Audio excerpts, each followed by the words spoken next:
So I'll never forget, we went in the hospital, sat down, I'm on the ultrasound bed, my husband sits down, we're chit-chatting with the ultrasound tech, and we said to her, we're so excited. No, this isn't our first baby, but we have a daughter with really involved special needs. I was on bed rest my entire pregnancy with her.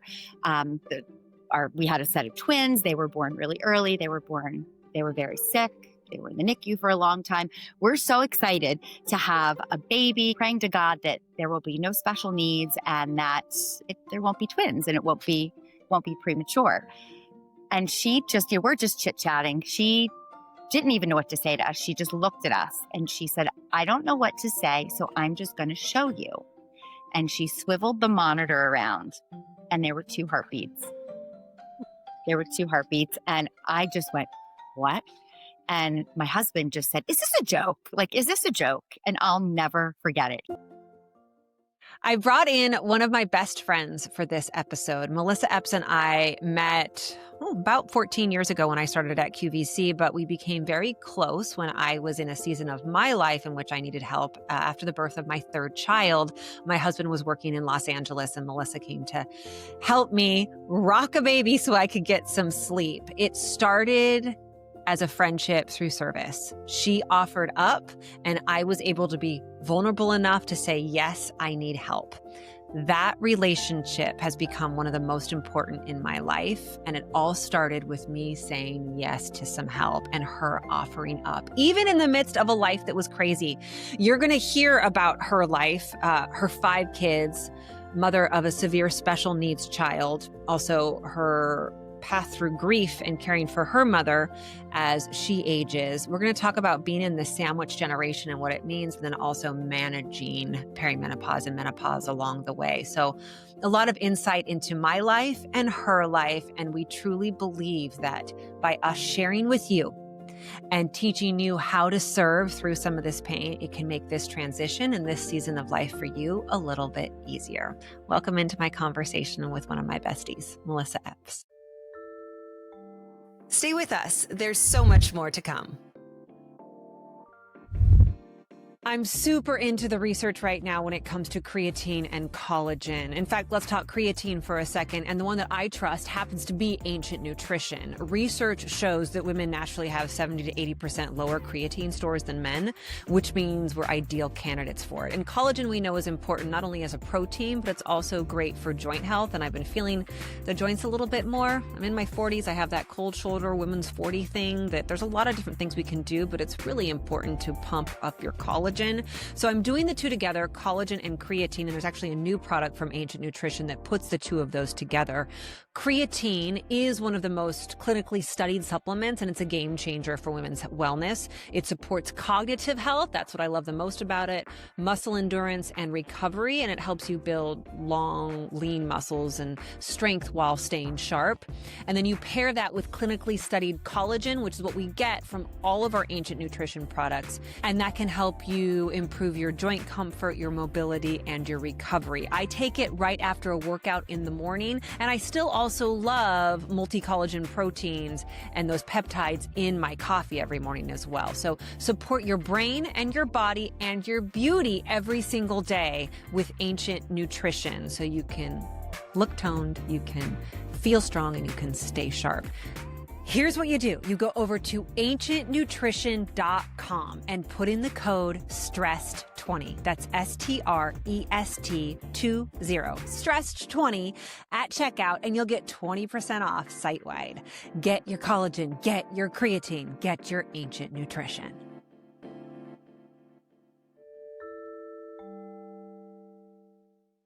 Melissa Epps is one of my dearest, closest friends on earth. And I am so thrilled to have you on the podcast. I know this is a little scary for you.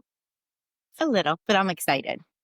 Yeah, I'm glad that you're excited. You were just the perfect person to talk about this subject of kind of being really in the middle, the sandwich generation of caring for aging parents and then also caring for kids, because you have a very unique story.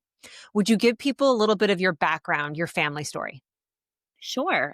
So I have been married to my college sweetheart since we we've been together since I was 17. We've been married for the last 20, I think we just celebrated 28 years.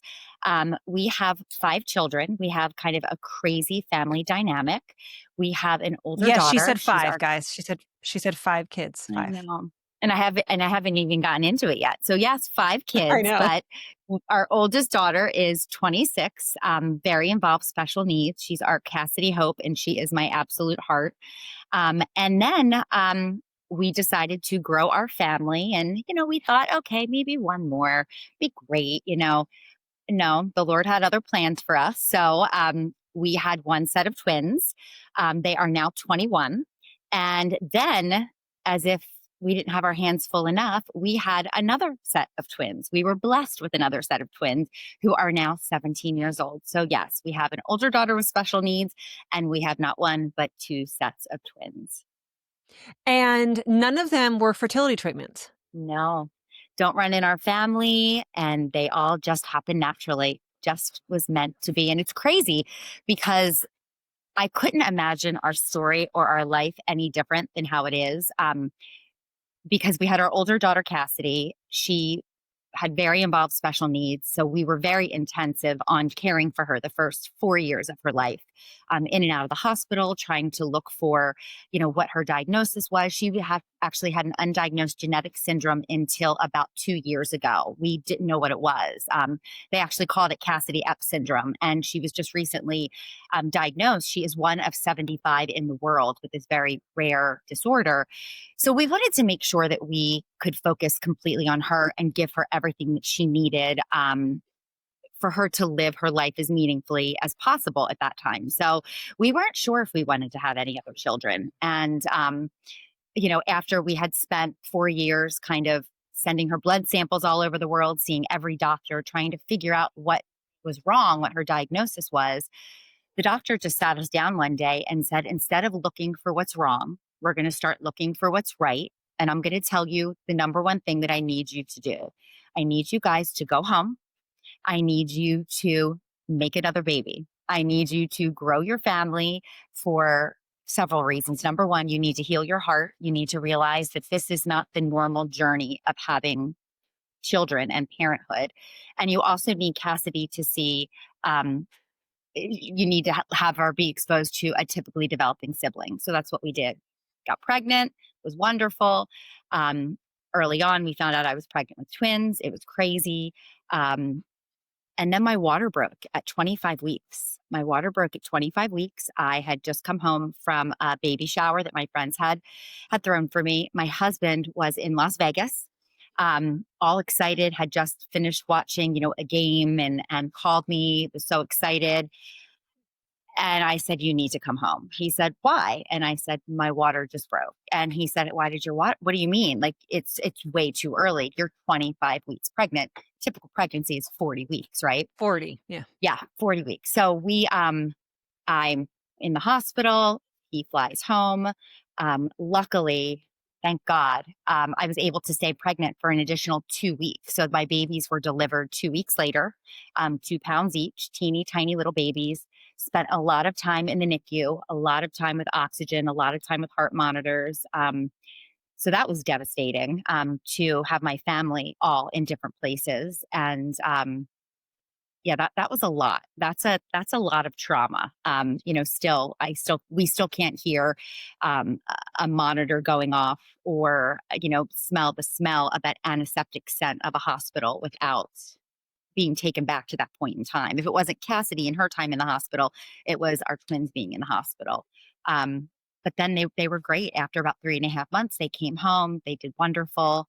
We got into a great rhythm of being a family of 5. I will never forget it. At one point, we actually took all 3 kids out to dinner, and my husband turned to me and he's like, "We got this. We can do this. This is okay. We got this." And then the ball dropped, mic drop, because I started to not feel well. And I took a pregnancy test and I was pregnant again. Went to the doctor, had the blood work done. As a joke, my husband said to the doctor, who used to be our neighbor who lives across the street, said, "There's just one in there, right? There's just one baby in there." And she said, "Oh yeah, your levels are great. We'll send you for an ultrasound next week. Everything's going to be great. It's going to be fine." And we were like, "Okay," because we were fearful. We had already been through a lot. We had a daughter with profound special needs, which was just, beautiful and wonderful in so many ways, but so difficult to parent through that. And then, of course, what happened with the twins when they were born early, and everything we went through with them and everything we watched them struggle through. So I'll never forget. We went in the hospital, sat down. I'm on the ultrasound bed. My husband sits down. We're chit chatting with the ultrasound tech, and we said to her, "We're so excited. No, this isn't our first baby, but, we have a daughter with really involved special needs. I was on bed rest my entire pregnancy with her. Um, the, we had a set of twins. They were born really early. They were born, they were very sick. They were in the NICU for a long time. We're so excited to have a baby, praying to God that there will be no special needs and that, there won't be twins and it won't be premature." And she just, we're just chit chatting. She didn't even know what to say to us. She just looked at us and she said, "I don't know what to say, so I'm just going to show you." And she swiveled the monitor around and there were two heartbeats. There were two heartbeats. And I just went, "What?" And my husband just said, "Is this a joke? Like, is this a joke?" And I'll never forget it. We were just shocked. And here we are all these years later. Those little miracles are now 17 years old. They're going to be 18 next month. It's crazy. So what's life right now in your season when you have teens, Hmm. adults, Hmm. adult special needs, Yeah. and then you also have a mother to care for? Yeah. It's it's challenging. It's challenging. You're always worried about someone, right? Whether it's your children and, what's going on with them. What's that saying? You're only as happy as your As your unhappiest saddest child, right? child, yeah. Yeah. It's so true. And, you know, when it comes to my mom, I group her in there as well. I am always worried about her doctor's appointments, how her health is doing, how she is doing on that day. Um, I manage all the medical piece for everybody in my life, for all five of the kids, for my mom. That's where I was this morning. We just went and we took a ride to the bank. She's not driving right now. So I help her with her finances. I help her with her doctor's appointments. And we're finally at a space right now where we're, we're, we're good. Like I can, Because I'm your friend and I know your world, you do say quite, "Yeah, we're in a good place. Like right now, we're okay." But understanding that that can change in an hour.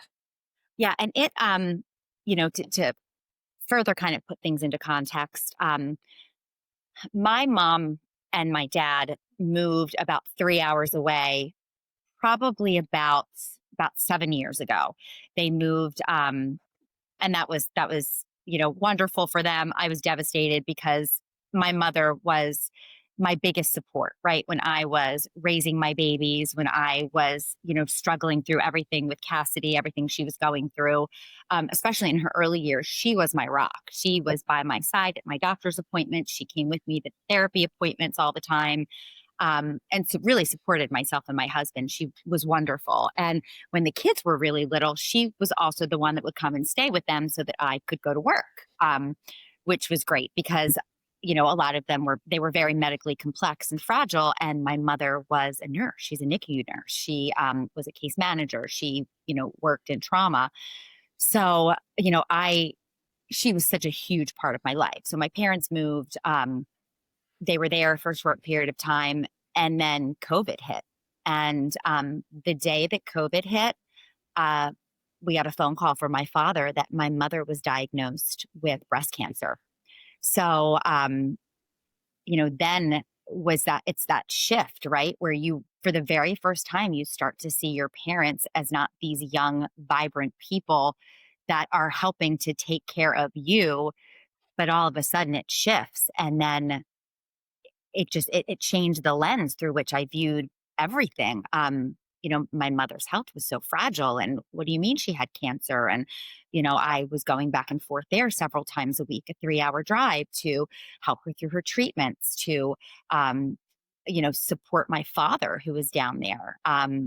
Also, while managing what was going on in my own house during COVID, we had kids schooling from home. My husband was running his business from our dining room table. I was on air for QVC from my kitchen island. Like, it was mass chaos. And we got through that. And as soon as my mother was done her treatments, she came through. It was wonderful. Thankfully, she's completely cancer free to this day. But during that time period, um, her very last treatment, her last radiation treatment was on Christmas Eve, which was, of course, December 24th.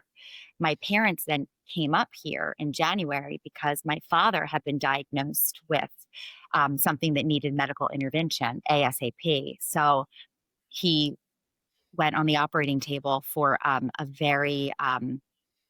very scary procedure, and he passed away during the surgery. And that's when life really took a shift. Kirsten, you held my hand through it.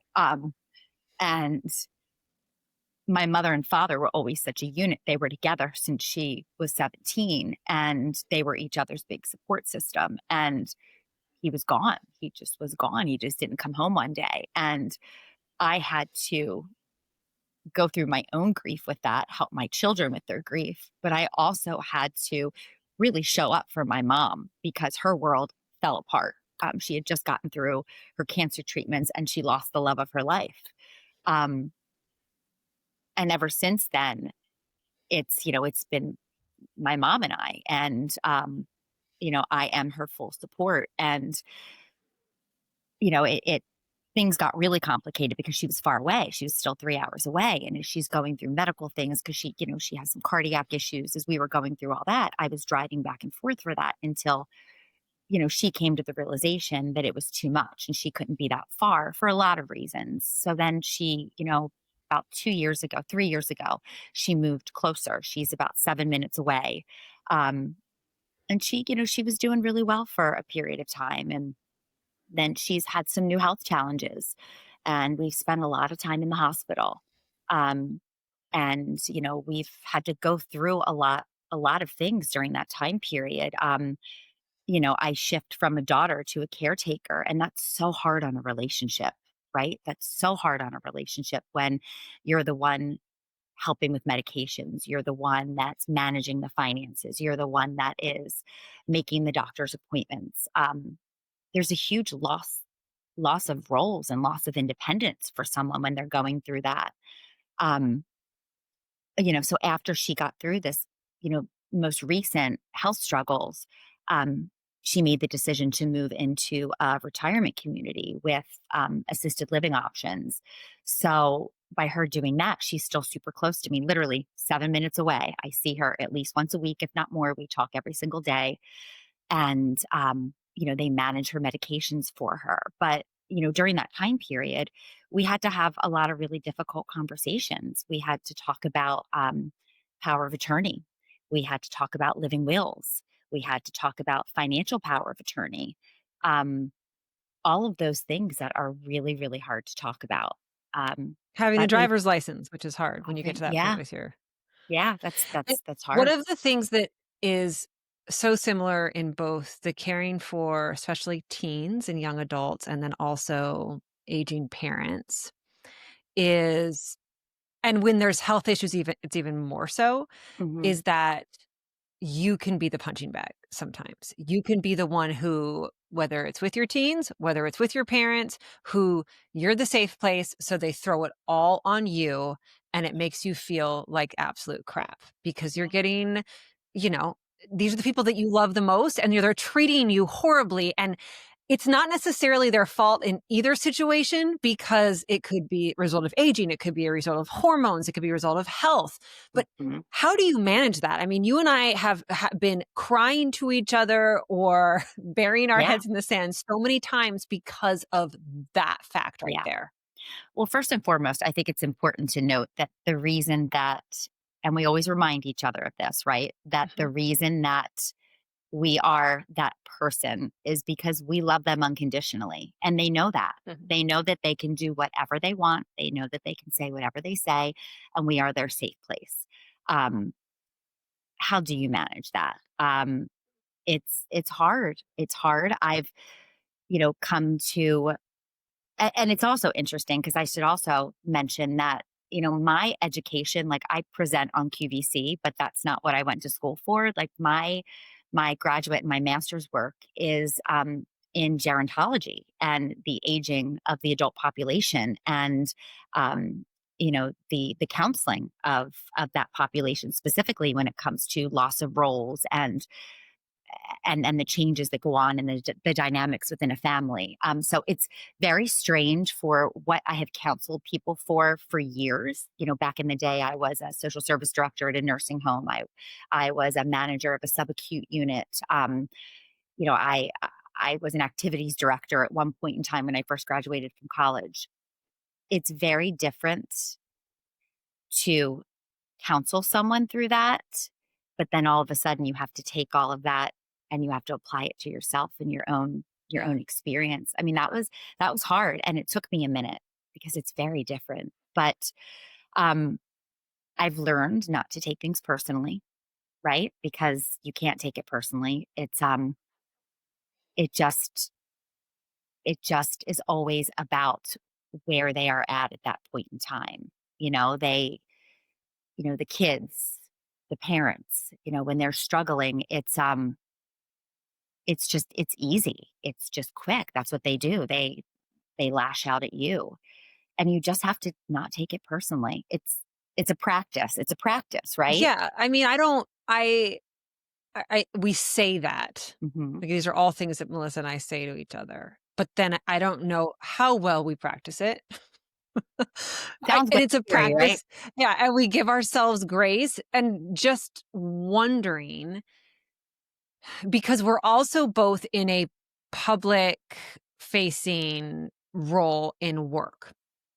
So you can also get extremely judged or be, you know, told you don't look good or you don't sound good or your face is this, your body's this. And we try not to take that stuff personally either. And we have all the things that we say about the trolls on the internet and the opinions of other people. But I wonder if that's another level of we're getting all of this negative feedback from this way. Then we have the teens and then we have the aging parents. Like, it's no wonder sometimes we end up not wanting to get out of bed. Oh yeah, and I have those days. Yeah. And I think it's important to I think it's important to be honest about the difficulties, right? Like it's hard. And I think that when it comes to raising children with struggles and issues and also with dealing with parents with issues, I don't think people talk about the effect that it has on us as individuals enough, right? It's like you're just expected, you just do it. But you have to take inventory. You have to sit and you have to check in with yourself because if you're not in a good place, how can you put your best foot forward for the people that really need you? Um, I feel like stress management, and I know you talk about this all the time, is such a huge thing. And that's, again, something that you have to prioritize when it comes to managing that for yourself, finding outlets for yourself, going to the gym, making sure that you have a great group of friends. I mean, I couldn't get through my struggles with everything I've been through with my parents and everything I've been through with the kids without my core group of girlfriends. I have my group that I can call at any time of day. I know that they would be there for me. They listen to me without judgment. So yeah, I think that there's, definitely different places that you have to make sure that you take care of yourself so that you can manage all the other things that you just kind of can't control in life, right? Does that make sense? The importance of having community and relationship is something that we talk about a lot. on this podcast and how that's kind of like the fourth main component of your wellness, how you eat, how you sleep, how you move in relationships and spirituality, Mhm. and making sure that you allow yourself to be vulnerable enough and you have relationships. And I know there's a lot of people listening or watching who are sad and upset right now because they don't have that. They don't have Mhm. those people. But I feel even in our friendship and the other friendships that I know you have or that I have, it's always a choice. It's a constant choice to continue to allow yourself to be in those relationships, to be vulnerable, Mhm. to show up, and to Mhm. not run away, Mhm. because those are things that are easiest. Mhm. When life is really hard, and Melissa, of anybody I know, has probably lived the hardest life. And I don't say that as in, oh, let's feel sorry for Melissa, but just as a case study in this woman, if she can do it, any of us can do it because of everything that she's been through.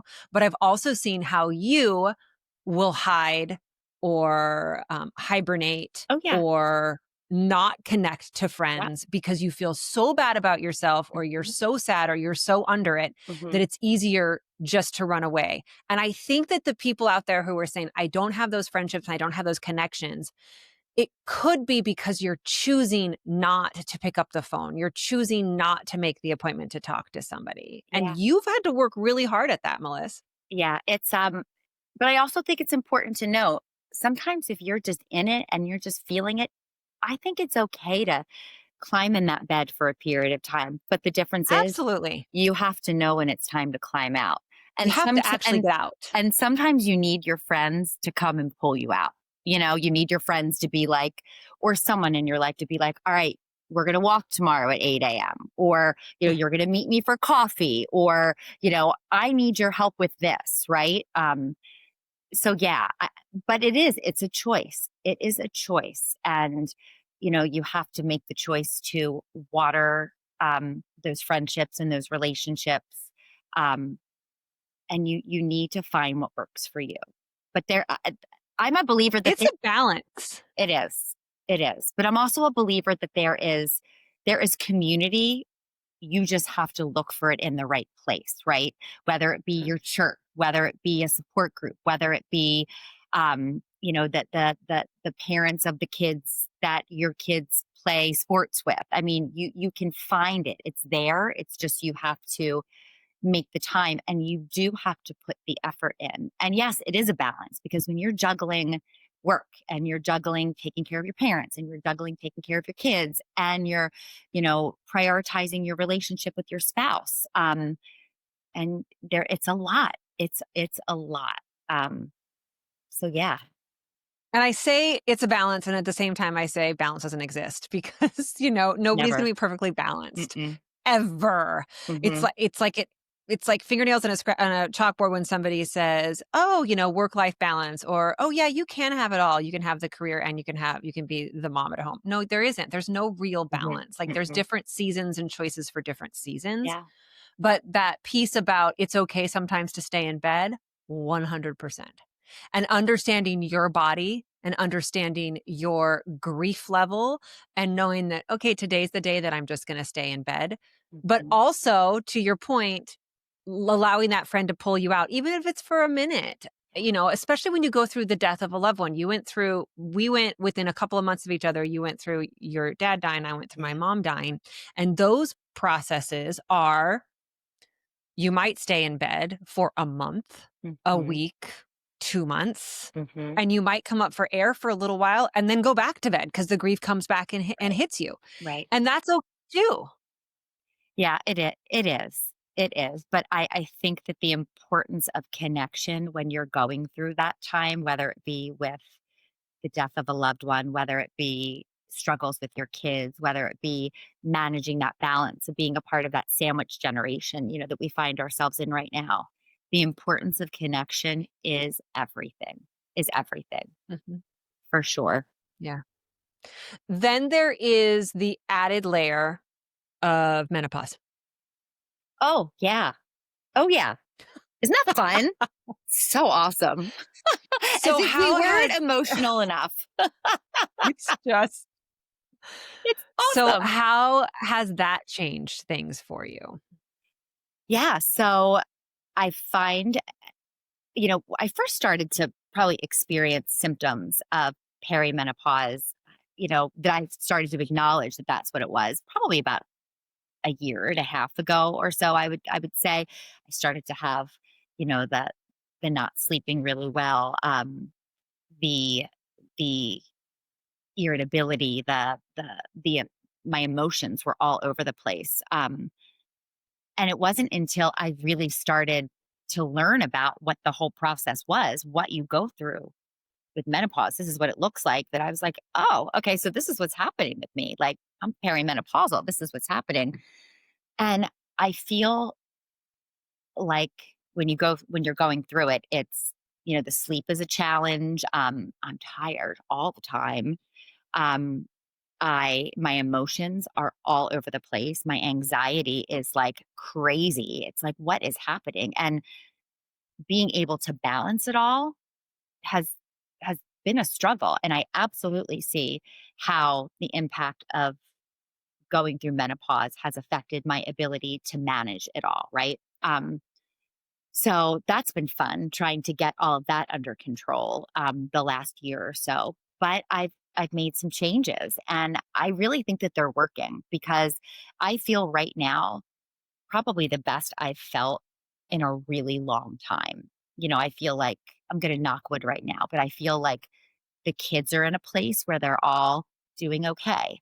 I feel like my mom is in a really good place right now. And I feel that I've started hormone replacement therapy. I've managed all of that. I'm starting to move. I've started recently on a very consistent level to move my body every single day, and how that's impacted my sleep, and just my ability to kind of deal with things has been tremendous. I feel I've noticed such a difference. My sleep's been better. Did I tell you that my sleep's been better lately? Oh my gosh. That's the HRT, friends. Wow. But oh my gosh, like, you feel like you can conquer the world when you have a good night's sleep after It's not so, so having true. slept for years, with Yeah. like the stress of raising family and all of that. And then all the menopause stuff. It's Well, I mean, a you're a deal. case study on lack of sleep between, 3 rounds of babies and then Hmm. 2 of those rounds being twins, Hmm. all the hospital Yeah. situations that you've had. Melissa's been in the inside of a hospital more than anybody I know, and not for her own stuff, Yeah. but for all of the kids' things, and the kids are in sports, and then your dad, then your mom. I mean, oh my goodness, and you don't sleep in hospitals. And then perimenopause and menopause throws you into no sleep. I Oh yeah. mean, and then I would say for me, and I would think for you, it's the emotional drain that keeps you up at night. Oh my gosh, yeah, because I feel like the busier you are, the easier it is to kind of keep going through things. It's like a body emotion stays in motion. It's that time when you stop and the house is quiet. You get lost in your own thoughts. And that's when, you overthink things. And that's when you get inside your own head and you think about what you could have done differently. You think about, what could happen. You think about how you're going to manage it. And that's it, right? It's that head keeps spinning. It's been a skill to learn how to silence that too. Um, so that's been interesting. Do you look forward to, not as in, yay, I'm looking forward to it, but like looking forward, future gazing, and seeing a time when you no longer have your mom to care for? All of your kids are out of the house and adults functioning on their own. You're, Cassidy you're gonna make me is in cry. This I is know. like that's like my worst nightmare. All of that. Well, that's what I'm saying, is in hopefully a safe home. You'll never stop caring for Cassidy. Yeah, Cassidy is a level of special needs that she'll never stop having somebody to care for. But so then what? Because and like I said, some people might look at that and go, "Oh my goodness, it's the best thing ever." But Melissa, my dear servant's heart, Melissa, that's your worst nightmare. it is. And look, What I'm getting what do you teary just do? thinking about it. I feel like I was put on this earth to be a mom, and I all I've ever done is take care of my people. And the thought that they someday aren't going to need me in that way is beautifully heartbreaking, right? Because it's what you want. it's what you want for your kids. You raise them up so that they can go out in the world and, live their own lives. And that's what you want for them. It's beautiful, but it's really hard because it's like, well, what do I do now? What do you do now? And um, this is a really pivotal year for us because our oldest set of twins are graduating from college and our youngest set of twins are graduating from high school. And it's, what's going to happen? Is everyone going to be out of the house? Like, are the boys going to go to college? And, I know they'll come home on breaks, but what's going to happen with the college graduates? Are they going to come home? Are they not going to go home? I know that not going to come home. I know they're both thinking about, continuing their education, getting jobs. One's looking to live possibly in New York City. The other one's, been touring homes to live in with her friends while she continues to pursue her master's and work. And that kills me because I don't know what I'm going to do. I don't know who I am without, um, going to lacrosse practices and, you know, helping the college kids through their struggles and just being such a huge part of their lives. So I'm scared, but I'm also hopefully optimistic to have this whole other chapter because I don't know. I can't even imagine what that would be like. I mean, Keith and I, we got married when I was 23. I got pregnant with Cassidy. We got married in September. I got pregnant in March. I had her that next December. And from the moment that I found out I was pregnant, it was, I mean, we were under a microscope. We knew that there was something wrong. My body kept trying to end the pregnancy. I kept ending up in the hospital. So I was under a microscope from the beginning. I was on bed rest. I was at the doctor's every other day for the entire 9 months. So we never got to really enjoy it just being us. I mean, we dated for 6 years through college. And then after college, um, but so it'll be interesting. It'll be a whole new chapter. And that's when, sometimes my husband Keith and I, we look at each other on the nights when the boys are out and, the college kids are at college and Cassidy's out and it's just the two of us. And we're like, oh gosh, what do we want to do? Do you want to go out to dinner? We're like, it's almost like we're dating again at times when we get to go out and it's just us or we just get to sit and watch a movie. So I know that we are looking forward to that because we'll be able to, really nurture our relationship in a way that we haven't necessarily been able to the last 26 years of parenting. 26 years. It's a long I time. know. And I also know that we are given certain gifts, like gifts, fruits of the spirit that the Lord gives us. And if Melissa were to take her test, I'm almost 100% positive she would have, you know, some type of service on there, hospitality for sure. The way that that we met 9+ years ago was I was we were both at QVC. I was a host, she was a guest. Ben was a brand new baby. My Mhm. husband was working in LA, which for the record, LA and Philadelphia are not close together. So he was only home on Mhm. the weekends. I had the other two girls who were 6 years old at the time, and then I had a 6-month-old. And she's like, let me come over and take care of the baby and you can sleep. Like during the day, I Mhm. just needed to sleep. So she would come over to my house. She would take care of Ben while the girls were in first grade and I would sleep. And that's how we became best friends. It was the It best. started from her speaking up and saying, how can I serve you? How can I help you? So I don't think that you'll ever stop doing that. Even if when your kids are gone, then there'll be grandkids, I right? know. You'll be able Wow. to, What a thought. you'll serve in that place. You are always that person, that friend of all of us who shows up when anybody needs anything. And sometimes I get nervous as your best friend going, okay, she's got a lot going on herself and now she's helping everybody else at the same time. But I know that you feel best when you're doing all the things and you're helping all the Oh, people.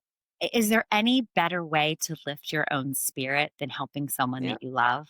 I mean, is there, Yeah. or just helping someone and seeing what a difference you can make for someone? I mean, I, I just know how the friends in our lives have really helped sustain me through difficult times, and I know how hard it is to ask for help, and sometimes people just need you to show up, right? You do And just need to show up.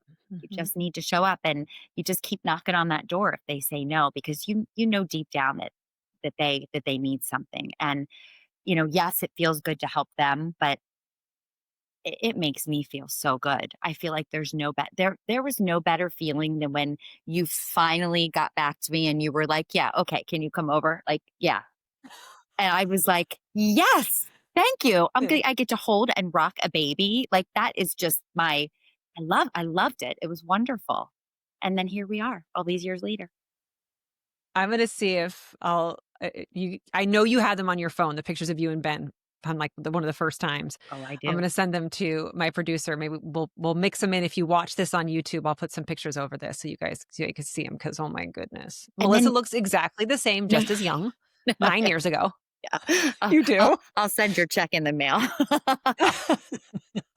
Not so much. But I always say if you want to get rid of your stress, go serve others. Oh, yeah. So, and for us, for my family, we took that to the extreme and then we left and we were missionaries for a few months. And I Yeah. will tell you, we found the antidote to stress doing that. But Yeah. Melissa lives that every single day because her life, if anybody were to peek inside of it, would go, how do you put your pants on every day? But she's, the way that Oh, part of the way she stays healthy is to be able to go out and help and serve others. yeah. Those of you who are listening who are like, well, that's me too. I'm just service oriented all the time. Serve others, serve others, serve others. My caution to you is that you have to make sure you're also filling your own cup. And I think that that is something that you struggle with. I would agree. I think it's a balance. I think it's a Right. balance. I We keep think on using that word I like we know. have it. Like, what is it? I think it sounds really good in theory. Balance, right? Do you know what it So is? what do you do Hmm. then? So When you're doing good at it, and yes. it's actually working, Yep. how do you fill your cup? So I feel like right now, for the first time in so long, I am actually able to do some things for myself. I feel almost like I'm being selfish at times because I'm going to my fitness classes every day. I'm making it a priority to meet my friends for lunch. Like I I've been going on trips with, dear girlfriends, and I'm saying yes. And you know, I- I've always been blessed with really great relationships in my life, but I'm really, really leaning into them in this season I'm in right now, because I feel like I can. I feel like, and I gonna keep knocking wood because I do not want to jinx it, but I finally feel like at this moment, at least, everybody is okay. Everybody is okay, and I have all this time, so I'm reading, I'm moving my body, I'm volunteering in certain places. I'm reconnecting with people that have been so important in my life and they never gave up on me, and Mhm. because it would have been easy to give up on me. Sometimes I'm not a really easy person to be friends with when we were in the thick of it. And sometimes I do. I push people away just because it's easier than trying to talk through things. But, I've really been trying to nurture these other parts of my life that maybe I haven't had the time to do. So stay tuned. I'm not quite, I think it's going good so far. Check in I with think me so down the too. road. And you highlighted something that I hope that everybody listens and hears is that she said sometimes I push people away and it's just because I don't want to have to talk about myself or I'm uncomfortable with myself. I think that everybody goes through that they're the recipient of that, where you're Mhm. like, why this person that I love or this friendship that I have, why are they doing this to me? It's really, just like our parents said, not about you. It's not about you. They are having a hard time with themselves. And Mhm.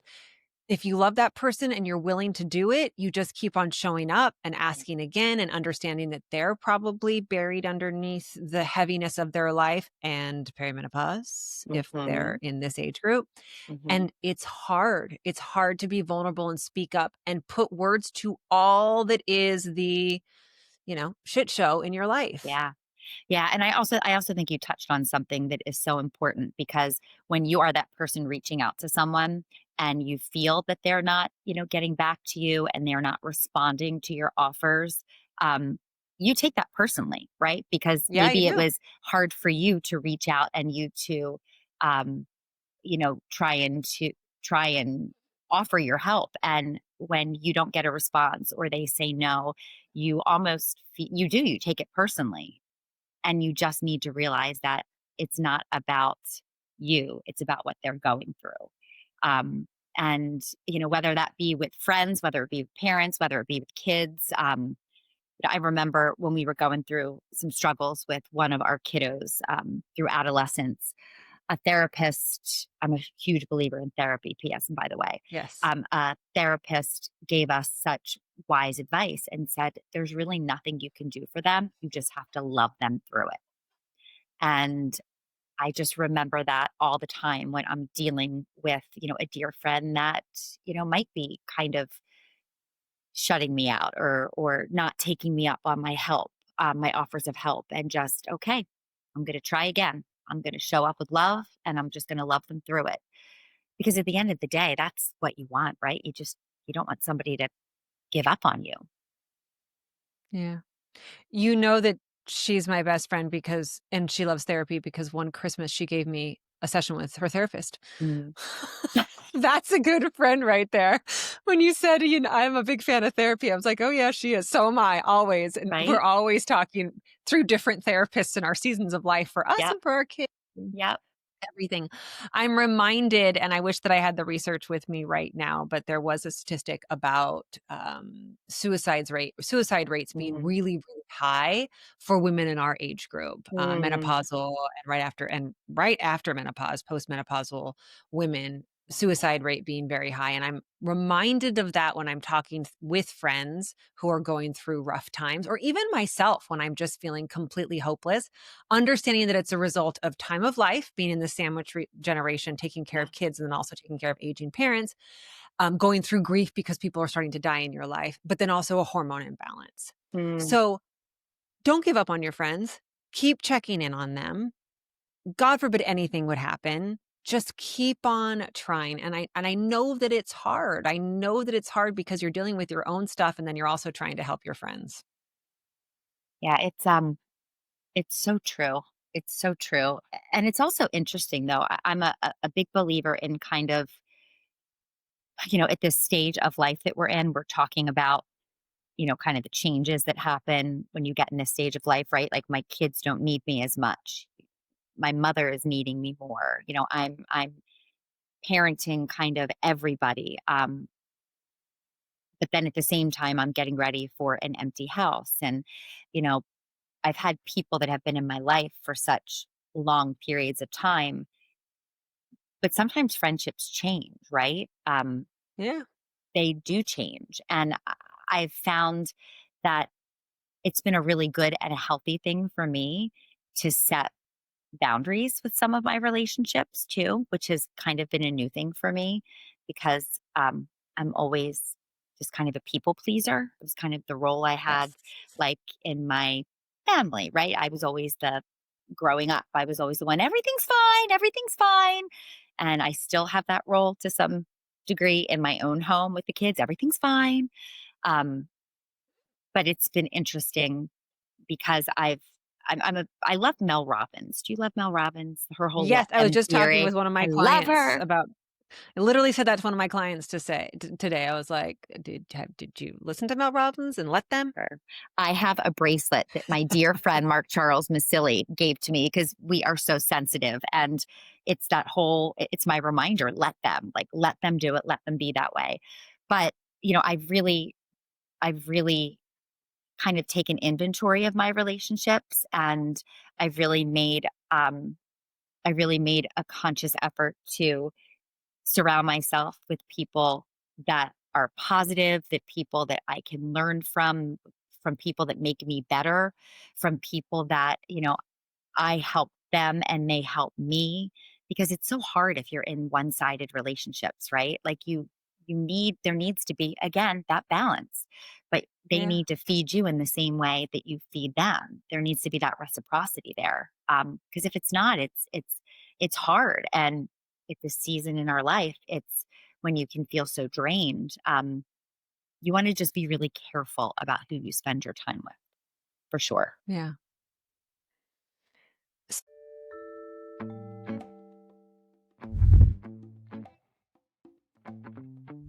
On Stress, we talk a lot about supporting the systems in your life that hold you up, your habits, your routines, sleep, but that also includes your feet. Remember that song we used to sing, knee bone connected to the hip bone? That's not right, but you know where I'm going with this, right?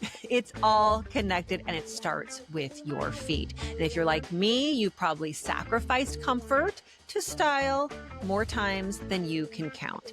I was able to join Revitalign when I worked at QVC to create really, really great shoes, flip-flops, sandals for you for many years. And now they are a sponsor of StRest.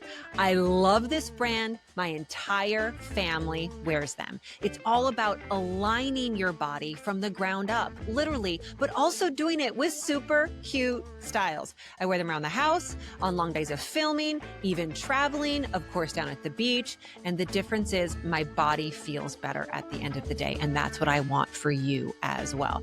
Going into a new season, make sure you get yourself new, good shoes. And we have a discount for you. Visit wacoshoecompany.com. That's WACO shoecompany.com and enter the code Kerstin, KERSTIN 20 for 20% off. Everything from really cute wedges to boots to sneakers. Get out there and get your sneakers. That's Waco Shoe Company, WACO shoecompany.com, and put in the code Kerstin20, KERSTIN 20. So you get 20% off and support yourself from the ground up. Speaking of QVC, so you are a QVC guest. I am. And you have been in that role for longer than I was a host, right? When did you start? So it's funny. I was just out with my mom this morning and we were talking about that. I think that I went on air for the very first time when Cassidy was a year old and she's 26 now. So I first started 25 years ago. I would do like overnights, and that was back in the day where you didn't have to be in one specific area. Like I had one night where I was selling toys. I had another night where I was selling exercise equipment. And then I was able to kind of dip my toe in and then pull it back out, during the seasons of life when things got crazy. Obviously, I couldn't work that much with the kids. And then when things, kind of calmed down, did they ever really calm down? No. But there was a point in time where They they kind like I don't know. But there was a point in time where my mom would come and stay with the kids and I would go to work. And that was probably about 17 years ago when I started to just be the curious guest. I would just go on and talk about coffee makers. And then I started to do, go into other areas with food and other kitchen electrics. So yeah, I've been there for a while.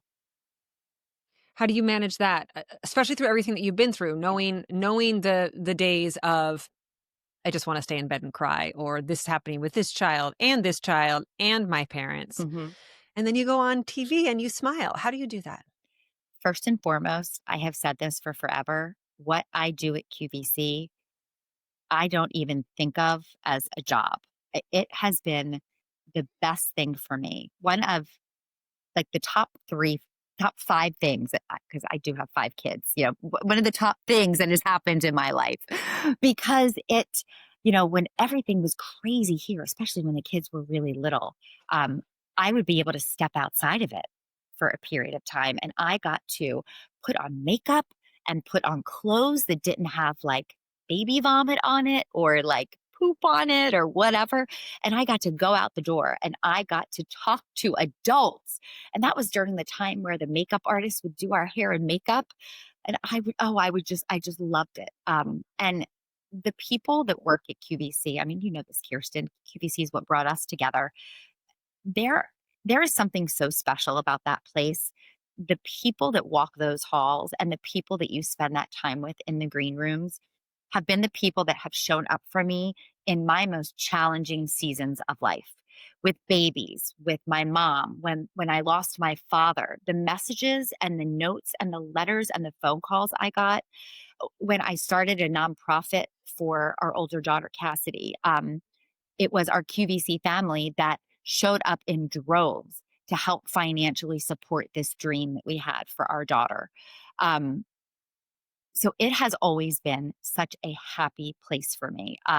When I walk through those doors, when I step out onto that set, everything just kind of goes away. I've become a pro at compartmentalizing.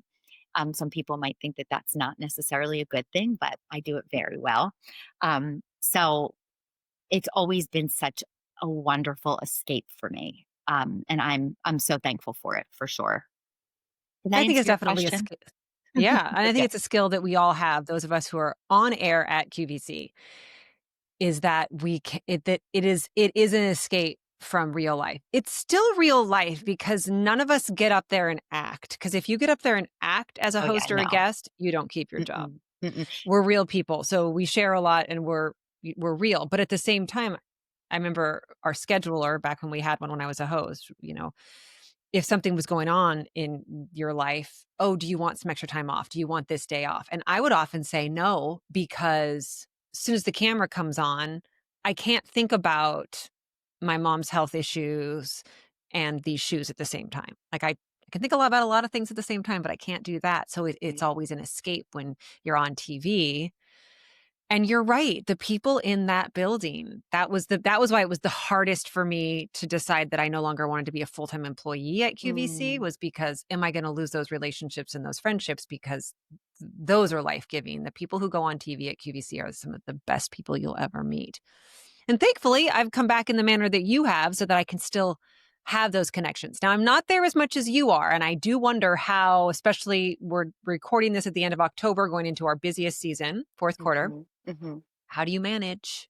How do you manage with family Christmas and QVC Christmas? mhm. Well, QVC Christmas has been going on since like June, right? We've had That's right. Christmas trees up there in the studio for That's true. forever. um, oh gosh, it's so funny because it really is all we've ever known, right? My husband works in the industry as well. He's a vendor rep, so he brings products to QVC. He's been a guest at QVC. He recently stepped back from that role, but yeah, I mean, the QVC studio and the QVC schedule has always been a part of our family's lives. I mean, I back in the day when QVC was 24 hours a day, 7 days a week. I mean, when that happened, I mean, it was crazy and mass chaos. And that was a big reason why Keith stopped going on air because one of us needed to always be present for the kids, right? For like the sports, the games, the emergencies. And then I continued with my guesting. I will say organization, I will say Mhm. planning is something that becomes your friend. You try and do everything you can early to manage the chaos as best you can, whether it be the holiday shopping, the holiday wrapping, the holiday planning.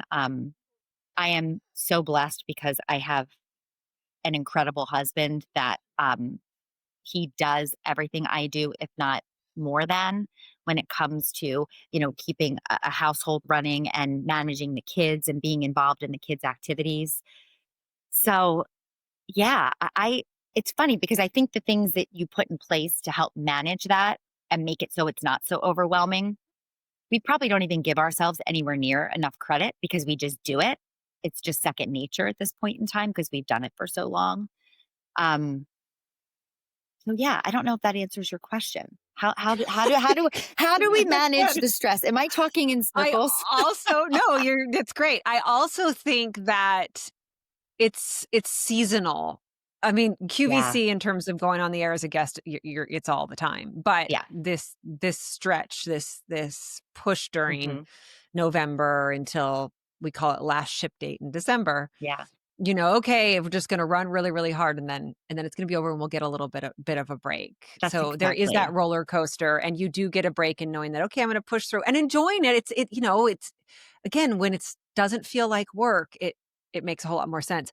I haven't even told you this. I'm in the 3 to 6 a.m. show on Monday. I Oh haven't done a wow. 3 a.m. show since It's I been a mean, minute. I got off of overnights. Well, I was there for like 4 years, the first 4 years of being a host.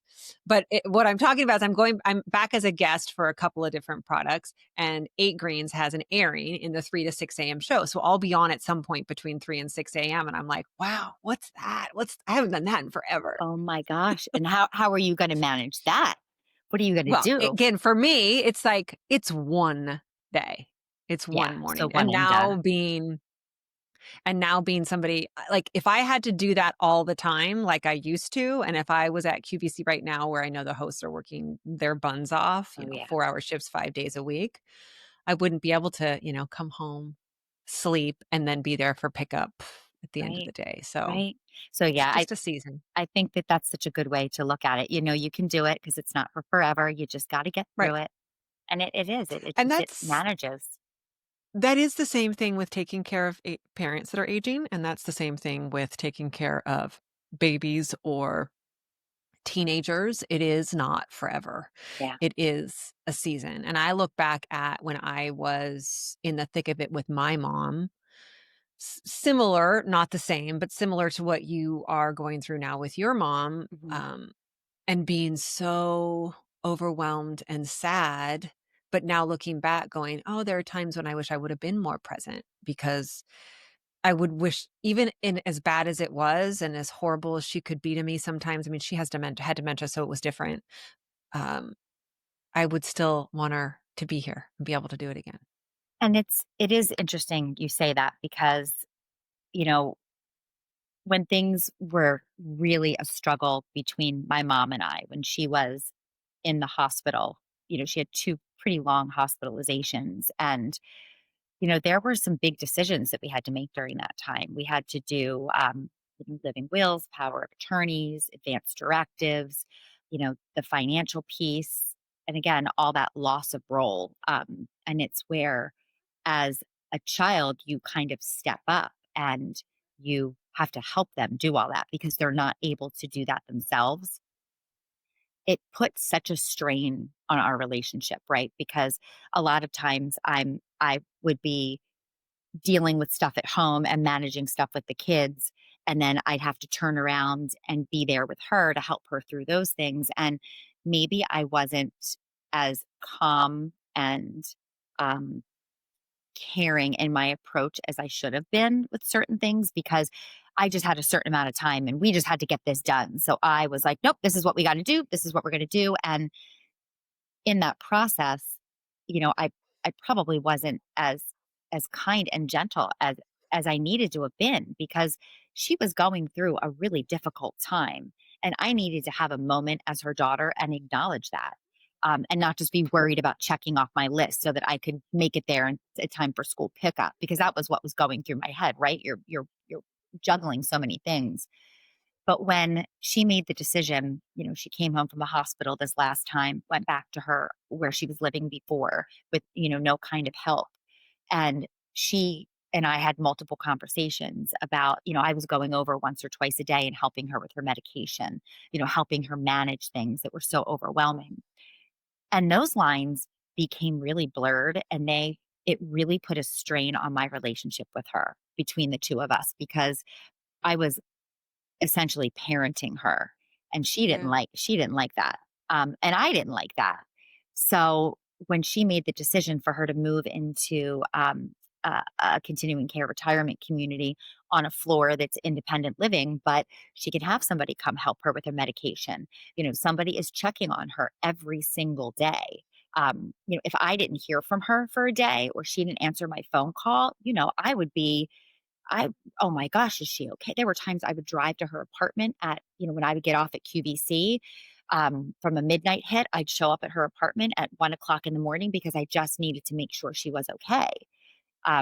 She was living by herself. So when she made the decision to make this move, it released so much of that caregiving piece so that now we are in a season where I'm just her daughter. We're just able to enjoy our relationship as a mother and a daughter. And I don't have to worry about those other things because we put a plan in place. So all of those things are being taken care of. And I still know that she's safe.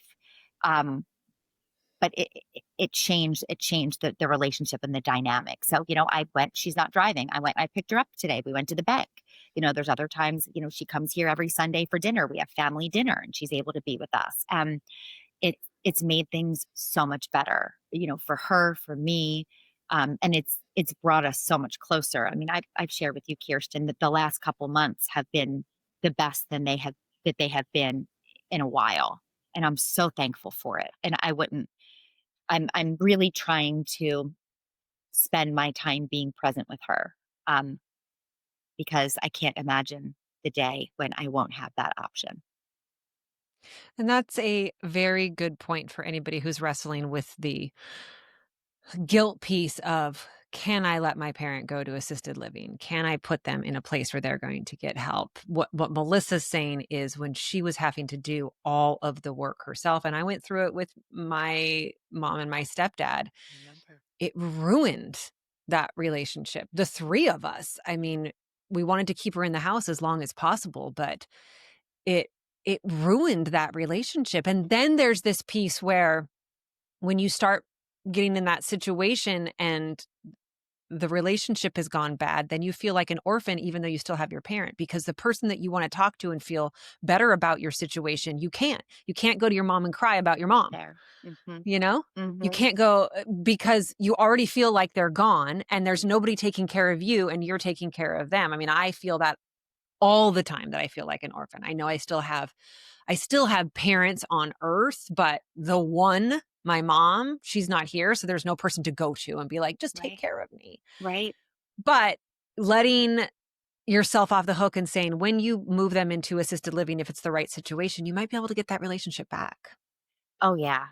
And in a newer and more beautiful way. I mean, I remember the other piece I think that's so important to know is, my mother is a caretaker. She, has been a caretaker her whole life. I watched her do what I'm doing now with my mom. I watched her do it with my Grammy, and I was very much a part of that with her.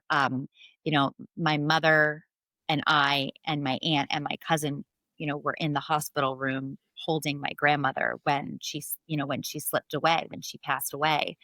And we prior to that, we had helped her move into her assisted living, ironically, the same exact place that my mom is now, because my mother had researched that place when it was time for my Grammy to move in there.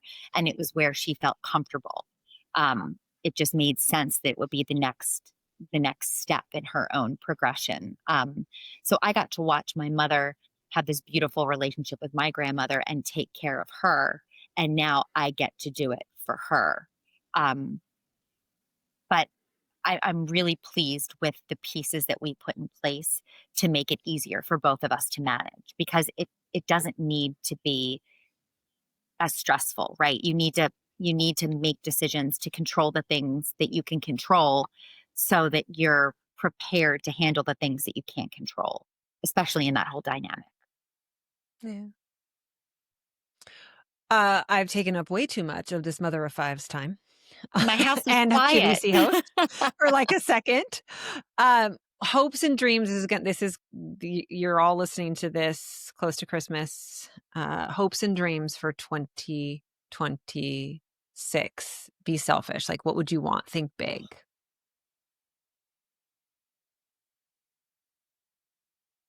I would like for everyone to be happy and healthy and safe. That's always my biggest ask, my biggest prayer. I would love for it to be a year of just abundant joy. I'm in this process where I'm thinking positively. I am just trying to chase joy every chance I can get and live a life full of positivity. Um, and I just am really hopeful that this next year can be all of that and then some. It's a good It's word, it's hope. very broad, but It's okay. I really, at the end of the day, give me happiness and health and hope for brighter days for sure. How I about you? do think I do think that as you get wiser, because that happens in perimenopause and menopause, different parts of your brain shut down and different parts come up. it's not so much the thing. Like, yes, I would love to be able to go stay in a hut in Tahiti, but it's really the Me feeling too. that I get from that. The feeling that I get from that, it's not about being in Tahiti. It's about the feeling of rest and calm and joy and peace. And you understand that you can have that in any situation. You can have that in Pennsylvania in February Yeah. if your people are okay Yeah. and your cells are all firing on the right path because you're exercising and you're sleeping. And so it's less about the stuff and the situation. It's about the feeling that you get. And that's what Melissa pinpointed right there. She wants those feelings. That's what we want. Now, granted, we should go to Tahiti, Yeah. but Hello. Like but now, really what we how want, about tomorrow? is peace and, We do. rest and We do. love, all And those things. we want all of our people to be safe and healthy and happy. And yeah, I also am really trying to master the art of being present. I always say that and Yeah. it sounds really good in theory, but hard. it is hard. And that's something that you have to consciously do. Be present. But there's so much to be present for and so much to be thankful for sure. There is. I love you so much. Thanks for I spending love time with you. me. Thanks for spending time with me. Oh, wait. Do you want people to find you? Where can they find you? Should they find you? Or are you hiding? Sure. No, I'm not hiding. I have an Instagram account. I'm not hiding at the moment. I'm at it's Melissa Epps on Instagram. Yes, follow her. Watch her on QVC. And you are an inspiration to so many. Everything that you've been through and you continue to do. I love you so much. Right back at you. Love you too so much. Bye. Coming up on the next episode of StRest, we have Dr. Dan Pompa. He's one of these guys that you probably follow on Instagram who's always talking about how to reverse chronic conditions. He's talking about cellular energy and fasting. And why I love him even more, he is a man of God. His message is both scientific and spiritual. We'll be diving into all of the questions that you always ask me when it comes to fasting and hormones, fasting in women, fasting in cancer, fasting in diabetes. Will I lose muscle when I'm fasting? What if I just can't fast? We're going to talk about all of it with the leader when it comes to really knowing how to fast and how to heal yourselves and how to lean on the Lord while you're doing it. That's Dr. Dan Pompa. He's coming up on the next episode of StRest. If you're enjoying the show, don't forget to subscribe and leave a review on your favorite podcast platform. Your reviews help others find the podcast and join our community. Follow me on social media at Kerstin.Lindquist for daily tips and inspiration. And visit my website at www.Kerstin-Lindquist.com to sign up for our newsletter and receive exclusive content. The information provided in this podcast is for informational and educational purposes only and should not be considered a substitute for professional medical advice, diagnosis, or treatment. Always seek the advice of your physician or other qualified health provider with any questions that you may have regarding a medical condition. The host of this podcast is a certified health coach and medical researcher, not a licensed medical professional, and the content shared does not constitute medical advice. While we strive to provide accurate and up-to-date information, we encourage you to do your own research and consult with your healthcare provider before making any changes to your healthcare treatment plans. Thank you for joining me on this journey to reduce stress and make room for rest. Remember, you're not alone. Keep coming back, share your story, ask for help, and give yourself grace.